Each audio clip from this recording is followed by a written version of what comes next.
Hello guys, કેટીએમની અંદર આપણે જોઈ રહ્યા છીએ ગિયર્સ એન્ડ ગિયર ટ્રેન્સ. એની અંદર આજનો ટોપિક આપણો છે that is length of path of contact. Path of contact મતલબ કે જ્યાં તમારા ગિયર્સ જે એંગેજ થાય છે એમાં એંગેજમેન્ટ પોઈન્ટ જ્યાંથી એંગેજ ચાલુ થાય છે વ્હીલ અને પિનિયનનું, ત્યાંથી લઈને જ્યાં સુધી ડિસએંગેજમેન્ટ થાય છે ત્યાં સુધીનું જે ડિસ્ટન્સ છે એને કહેવાય છે length of path of contact. આપણે ઓની ડેફિનેશન જ્યારે જોઈ હતી ત્યારે ઓલરેડી મેં તમને એનિમેશનથી સમજાવ્યું છે, તમે પાછળના વિડીયોઝમાં જોઈ શકો છો.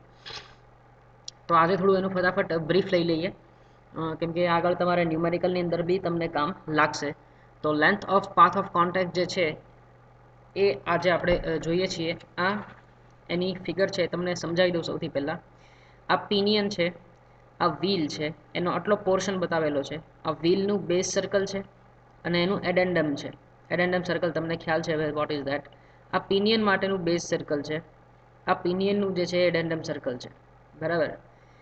એમએન છે એ ઇન્વોલ્યુટ પ્રોફાઇલ ગિયરની જે છે એનો કોમન નોર્મલ છે, અથવા તો એમ પણ કહી શકો કે બંને બેઝ સર્કલનો કોમન ટેન્જન્ટ છે અને હંમેશા પોઈન્ટ ઓફ કોન્ટેક્ટથી જ પાસ થતો હોય છે. તો જ તમે જે છે કોન્સ્ટન્ટ વેલોસિટી મળી શકે according to law of gearing, જે તમને ખ્યાલ છે. હવે બિગિનિંગ જે છે તમારા કોન્ટેક્ટનું એ કેથી સ્ટાર્ટ થાય છે અને એલ સુધી જાય છે. ક્લોકવાઇઝ રોટેટ કરે તો સપોઝ આની ટૂથ પ્રોફાઇલને આની ટૂથ મતલબ કે વ્હીલની ટૂથ પ્રોફાઇલ અને આની ટૂથ પ્રોફાઇલ એ અહીંયાથી ચાલુ થાય અને અહીંયા એન્ડ થાય, બરાબર. તો વન બાય વન આપણે પોઈન્ટ્સ લેતા જઈએ કે એંગેજમેન્ટ જે છે એ it will begin at K and it will end at L. K છે એ પોઈન્ટ ક્યાં આગળ છે? સપોઝ જ્યારે અહીંયા બિગિનિંગ થાય છે તમારા પોઈન્ટ ઓફ મતલબ કોન્ટેક્ટનું એંગેજમેન્ટ જ્યારે સ્ટાર્ટ થાય છે ત્યારે જે પિનિયન હશે, હવે વિઝ્યુઅલાઇઝ કરો તમે, થોડું ઇમેજિનેશન પણ તમારું આની અંદર જોશે. તમે જો ઇમેજાઇન કરો તો તમને ખ્યાલ આવશે કે પિનિયનનો જે ટૂથ છે એનો ફ્લેન્ક મતલબ કે નીચેનો પોર્શન, અને એ સમયે કોન્ટેક્ટમાં કોણ હશે હું તમને કહું છું કે પિનિયનનું ફ્લેન્ક અને વ્હીલ જે છે એનું ફેસ, એ જે છે એ તમારે કોન્ટેક્ટમાં હશે. તો કહી શકો કે is the point where there is a contact between flank of the pinion and face of the wheel. L શું છે? એનું રિવર્સ, કેમ કે એ સમયે પોઈન્ટ આ બાજુ પહોંચી ગયો હશે અને એ સમયે કોન્ટેક્ટ કોની વચ્ચે હશે? તો કે વ્હીલ જે છે એના ફ્લેન્ક અને પિનિયનના ફેસ ઉપર, ત્યાં આગળ પોઈન્ટ ઓફ કોન્ટેક્ટ હશે તમારું. That will be L. અને અહીંયા જે છે તમારા કોન્ટેક્ટનો એન્ડ આવશે, એંગેજમેન્ટનો એન્ડ આવશે. M N is the common normal at the point of contact and common tangent to the base circle. જેમ મેં તમને કીધું એમાં કોમન નોર્મલ કોને? ઇન્વોલ્યુટ પ્રોફાઇલને. ઇન્વોલ્યુટ છે એ શું છે કે એક એવી પ્રોફાઇલ છે કે જ્યારે હંમેશા તમારા ઇન્વોલ્યુટથી તમે જે નોર્મલ ડ્રો કરશો એ તમારા બેઝ સર્કલને ટેન્જન્ટ હશે. આપણે લાસ્ટ વિડીયોની અંદર જોયું, લાસ્ટ લેક્ચરની અંદર આપણે સમજ્યું. તો એક કોમન ટેન્જન્ટ છે એમએન એ બેઝ સર્કલને, અથવા તો એ કોમન નોર્મલ છે જે છે એ ઇન્વોલ્યુટ તમારી પ્રોફાઇલને, બરાબર, એ કહી શકો તમે એને. K is also intersection of addendum of wheel and common tangent. હા, તો આ કોમન ટેન્જન્ટ છે એમએન, એનું અને વ્હીલનું જે ઇન્ટરસેક્શન થાય છે એ તમારો પોઈન્ટ કે છે. અને એ જ રીતે પોઈન્ટ એલ શું છે? તો કે તમારું પિનિયનનું એડેન્ડમ સર્કલ અને કોમન નોર્મલ, એ બંનેનું જે ઇન્ટરસેક્શન છે that is L. And L is of the pinion and L is that of the pinion and common tangent. તો કોમન ટેન્જન્ટ અને પિનિયનનું એડેન્ડમ એ બંનેનું જે છે એ જે ઇન્ટરસેક્શન થાય that is the point L, બરાબર. આ સમજવું જરૂરી છે. તો length of path of contact આ એકચ્યુઅલી શોર્ટ ફોર્મમાં લખ્યું છે, આવી રીતે ક્યારેય ના લખતા એક્ઝામમાં ક્યાંય પણ. Length of path of contact is the length of common normal. Common normal ઉપર લેન્થ કેલ્ક્યુલેટ થાય છે. કઈ રીતે? Cut off by addendum circles of wheels and pinion, of wheel and pinion. તો શું છે? તો કે કોમન નોર્મલ જ્યાં કટ કરે છે એડેન્ડમને, ત્યાંથી તમારું સ્ટાર્ટ થાય અને એન્ડ ક્યાં થશે? કે જ્યાં તમારો પિનિયનનો એડેન્ડમ સર્કલ જે છે એ કોમન નોર્મલને કટ કરે ત્યાં આગળ. તો એને length of path of contact કહેવાય. જો આપણે આ પોઈન્ટ એટલા માટે સમજ્યા હતા કે પોઈન્ટ કે શું છે? તો કે વ્હીલનું એડેન્ડમ સર્કલ અને કોમન નોર્મલનું ઇન્ટરસેક્શન. અને પોઈન્ટ એલ શું છે? તો એ પિનિયનનું એડેન્ડમ સર્કલ અને એનું એંગેજમેન્ટ, સોરી, એનું ઇન્ટરસેક્શન વિથ કોમન નોર્મલ. તો length of path of contact તમે કોને કહી શકો? તો કે common normal cut off by addendum circles of wheel and pinion, બરાબર. તો કોમન નોર્મલ જ્યાં કોમન નોર્મલને જ્યાં એડેડમ સર્કલ જે છે એ કટ કરે છે એને તમે length of path of contact કહી શકો, બરાબર. Fine. So it is the sum of KP and PL. KP plus PL કરો એટલે તમને length of path of contact મળી જાય. એની અંદર કેપી જે છે that is the path of approach and PL જે છે that is the path of recess, જે આપણે ઓલરેડી જોઈ ગયા છીએ, બરાબર. કે કેપી અને પીએલ શું છે તો કે કંઈ નહીં, ખાલી એક નામ છે. પી જે છે એ તમારું પિચ પોઈન્ટ છે, એને બે ભાગમાં ડિવાઈડ કરે છે લેન્થ ઓફ પાથ ઓફ કોન્ટેક્ટને. એમાં પહેલો પોર્શન જે છે એને આપણે પાથ ઓફ એપ્રોચ કહીએ છીએ, સેકન્ડ પોર્શનને પાથ ઓફ રિસેસ કહીએ છીએ, નથિંગ એલ્સ. અને આવું કંઈક એનું ઇક્વેશન બને છે જે તમારે કદાચ ન્યુમેરિકલ માટે યાદ કરવાનું થાય તો જે તે સમયે હું તમને જણાવીશ. પણ આ થિયરી જે છે તમારે સમજવી જરૂર હતી કે કેમ કે આના ઉપરથી ન્યુમેરિકલ પણ આવે અને નેક્સ્ટ થિયરી પણ આની ઉપર તમને સમજવામાં ઇઝી પડે. So our next theory is the interference. સમજાવું વોટ ઇઝ ધેટ. એની માટે આ પહેલાં ફિગર સમજો. સી પહેલાં હતી એવી જ કંઈક ફિગર છે, થોડીક એનાથી અલગ છે. કઈ રીતે હું તમને સમજાવું છું. મેક્સિમમ એડેન્ડમ સર્કલ જે આપ્યા છે ને એને ઘડીક ભૂલી જાઓ. તમે ખાલી એટલું યાદ રાખો કે અહીંયા બેઝ સર્કલ જે છે, આ પિચ સર્કલ, અને આ એકચ્યુઅલ એડેન્ડમ સર્કલ વ્હીલનું, સેમ ધેટ ઓફ આ બેઝ સર્કલ પિનિયનનું અને આ એડેન્ડમ સર્કલ જે છે એ વ્હીલનું. હવે તમારો કે પી અને એલ આ તમારો પાથ ઓફ કોન્ટેક્ટ છે, length of path of contact છે. આ તમારી પ્રોફાઇલ અહીંયા કંઈક બતાવી છે કે આવી હશે, બટ ડઝન્ટ મેટર. અત્યારે આપણે ખાલી સર્કલ્સ અને કોમન નોર્મલનું જ કામ છે, બરાબર.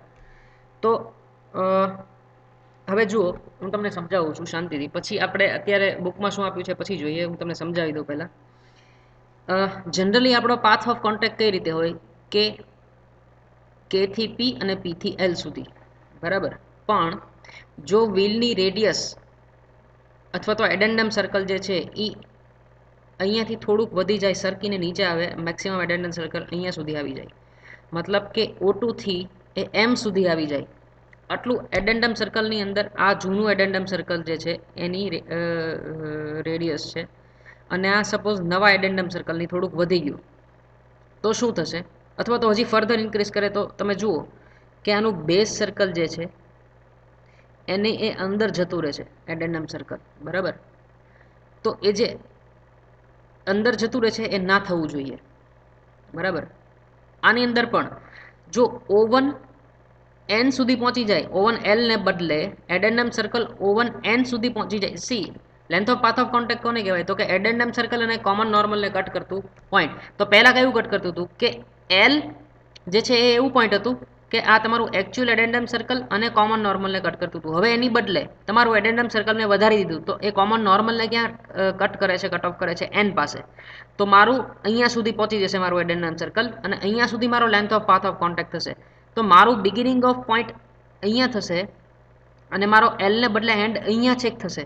તો હવે જુઓ તમે, આ પોઈન્ટ એન જે છે એ તો આના બેઝ સર્કલ સુધી છેક અટી જાય છે, બરાબર. તો એ શું કરશે? ગેરને વિયર કરશે, જામ કરી દેશે. પોસિબલ જ નહીં થાય પાવર ટ્રાન્સમિશન, બીકોઝ કે આની ટૂથ પર એડેન્ડમ સર્કલ કોને કહેવાય કે તમારો ટૂથનું મેક્સિમમ ઉપરનું distance, any tip of the tooth જેને કે એ અહીંયા સુધી પહોંચી જશે, અને પિનિયનનો ટૂથ જે છે એ સામેના વ્હીલના બેઝની અંદર એ જે છે એ ઇન્ટરફિયર કરવાની ટ્રાય કરશે. એટલા માટે આ ફિનોમિનાનને ઇન્ટરફિયરન્સ કહે છે. હવે આપણે વાંચી અંદર શું કીધું છે, અને એના પહેલાં આ ફિગર તમને કદાચ જૂની યાદ ના હોય તો સમજાવી દઉં કે આનું એડેન્ડમ સર્કલ જે છે વ્હીલનું એ આ કોમન નોર્મલને ટચ કરે ત્યાંથી બિગિનિંગ ઓફ એન્ગેજમેન્ટ થાય છે, જુઓ તમે, બરાબર. અને એન્ડ ક્યાં કરશે કે જ્યાં એડેન્ડમ સર્કલ અગેન જ્યાં કટ કરે છે અહીંયા આગળ કોમન નોર્મલને ક્રોસ કરે છે ત્યાં આગળ.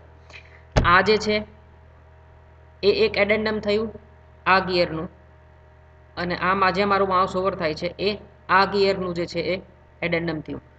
તો આ એડેન્ડમ સર્કલ કોમન નોર્મલને અહીંયા આગળ ક્રોસ કરે છે, અને આ એડેન્ડમ સર્કલને અહીંયા આગળ ક્રોસ કરે છે.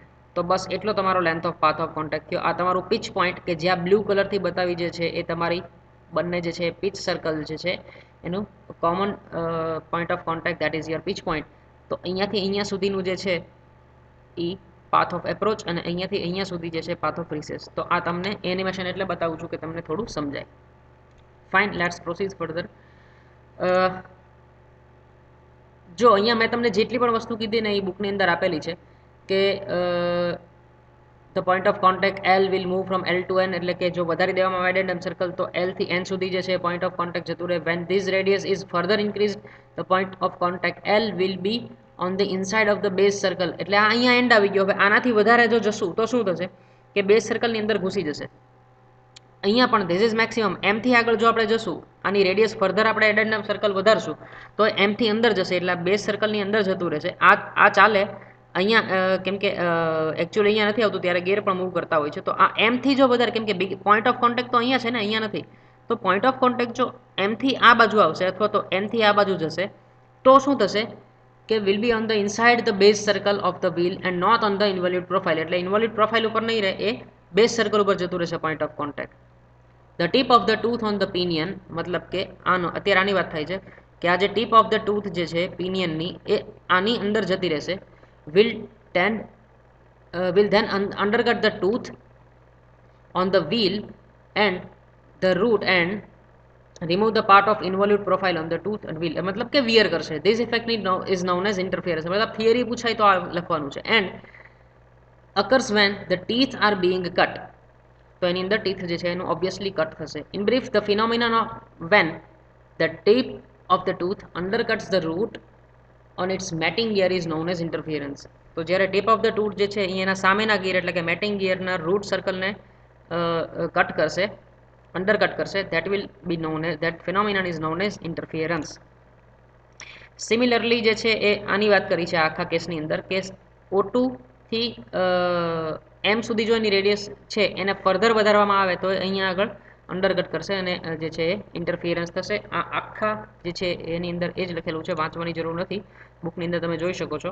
From the above discussion, this is important, we conclude that the interference may only be avoided if the point of contact between two teeth is always on the involute profile of both the teeth. એટલે શું કે છે કે involute profile ઉપર જ રહેવું જોઈએ.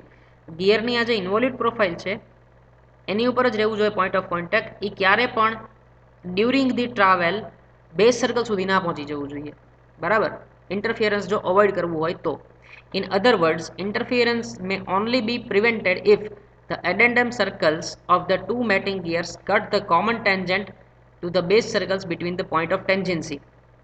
આવું ક્યારે પોસિબલ બને કે એમ અને એન, એને કહેવાય પોઈન્ટ ઓફ ટેન્જન્સી. આ મેક્સિમમ એન્ડ આવી ગયા. જો આની અંદર તમારા એડેન્ડમ સર્કલ જે છે એ તમારા કોમન નોર્મલને કટ કરતા હશે તો ઇન્ટરફિયરન્સ નહીં થાય. જો આ લાઈન ઉપર એમની આ સાઈડ અને એનની આ સાઈડ જો એડેન્ડમ સર્કલ કટ કરે છે તો ઇન્ટરફિયરન્સ જનરેટ થશે. મતલબ કે વ્હીલ જે છે એનું એડેન્ડમ સર્કલ મેક્સિમમ અહીંયા આવી ગયું તો ચાલે, પણ હવે આનાથી વધારે થશે તો એ આની લેફ્ટ સાઈડ જે છે એ કંઈક એડેન્ડમ સર્કલ જે છે એ આને કટ કરશે. અને વ્હીલની વાત, સોરી પિનિયનની વાત કરીએ તો આ મેક્સિમમ એડેન્ડમ થઈ ગયું. જો એનની હજી ફર્ધર આનાથી વધારે રેડિયસ વધારીએ તો આ એડેન્ડમ સર્કલ વધે અને એનની ક્યાંક રાઈટ સાઈડ જે છે એ આ કોમન ટેન્જન્ટ જે છે બેઝને એને કટ કરે અને તો આ પોઈન્ટ ઓફ ટેન્જન્સીથી બહાર જતું રહે. એટલા માટે ઇન્ટરફિયરન્સ થાય. તો ઇન્ટરફિયરન્સ ના કરવું હોય તો પોઈન્ટ ઓફ ટેન્જન્સીની અંદર તમારું એડેન્ડમ સર્કલ જે છે એ કટ કરવા જોઈએ. આ હું વાયવામાં પૂછીશ. With reference with interference sorry when interference is just avoided, મતલબ કે જસ્ટ અવોઇડેડ એટલે અહીંયા સુધી પહોંચી ગયા છે. The maximum length of the path of contact is mn. તો mn જે છે that will be your maximum length of path of contact. KP ને બદલે mn સુધી આપણે પહોંચી ગયા, પણ આનાથી વધારાય નહીં. When the maximum addendum circles of pinion and wheels pass through the point of tangency n and m respectively. So આ બધા એના પછી ઇક્વેશન્સ છે જે તમારે ન્યુમેરિકલ માટે જોવાના છે. બરાબર, આ જે છે એ હવે તમને ખ્યાલ છે કે સિમિલર ટ્રાયંગલ ઉપરથી તમે ફાઇન્ડ કરી શકો છો આ દરેક વસ્તુ. આર મતલબ કે radius of pinion, capital R મતલબ કે રેડિયસ ઓફ વ્હીલ. બરાબર, આની અંદર તમે સાઇન એપ્લાય કરો તો એકોર્ડિંગલી આ તમને ઇક્વેશન્સ બધા મળી જશે. અને maximum length of path of contact will be this અને maximum length of arc of contact will be this one. તો આ ન્યુમેરિકલમાં જ્યારે આવે ત્યારે જોઈશું. આ તમે થોડું જોઈ લેજો. ઓછું પૂછાય છે એટલે હું બહુ અત્યારે આને એમાં ટાઈમ નથી લેતો, but you need to refer all this. બરાબર, તો this was the two important theory. આની પછી આપણે ન્યુમેરિકલ લેવાના છીએ નેક્સ્ટ લેક્ચરની અંદર. તો આમાં કાંઈ ના સમજાય તો વિધાઉટ ફેલ મારો કોન્ટેક્ટ કરો. અને ઘણા લોકો મને પૂછતા પણ હોય છે વોટ્સએપની અંદર, and I like when you ask the questions. Fine. So if you have any query, contact me via WhatsApp only. Bye bye.